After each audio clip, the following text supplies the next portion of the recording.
So அந்த ரெண்டையும் பற்றி நம்ம பார்த்துடலாம். அப்போ இதில் ஒரு காம்ப்ளெக்ஸ் இருக்குது mx6, கோஆர்டினேஷன் நம்பர் வந்துட்டு 6. அப்போ இதில் என்ன ஆகுதுன்னு பாருங்கள், ஒரு லிகாண்ட் வந்துட்டு டிசோசியேட் ஆகி வெளியில் போகுது. பாருங்கள் எக்ஸ் மைனஸ்ன்னு போட்டுக்கிறோமா. அப்போ டிசோசியேட் ஆனதுனால mx6 இருந்தது mx5 மாறி இருக்குது, கோஆர்டினேஷன் நம்பர் 5. அப்போ இந்த ஸ்டெப் நம்ம என்ன சொல்கிறோம் அப்படின்னு பார்த்தீங்கன்னா ஸ்லோ ஸ்டெப் அப்படின்னு சொல்கிறோம், அதாவது ரேட் டிட்டர்மினிங் ஸ்டெப். அப்போ இந்த ரியாக்ஷனுக்கு நம்ம ரேட் எழுதணும் அப்படின்னா எப்படி எழுதலாம்? Rate is equal to K concentration of complex.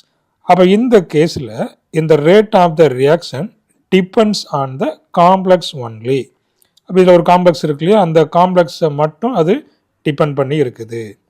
அப்போ இது வந்து என்ன, அப்போ ஃபர்ஸ்ட் ஆர்டர் கைனடிக்ஸ். சரி, இப்போ இதில் வந்துட்டு ஃபஸ்ட்டு வந்து டிசோசியேட் ஆயாச்சு, கோஆர்டினேஷன் நம்பர் 5ல் இருக்குது. இப்போ அடுத்த ஸ்டெப் என்ன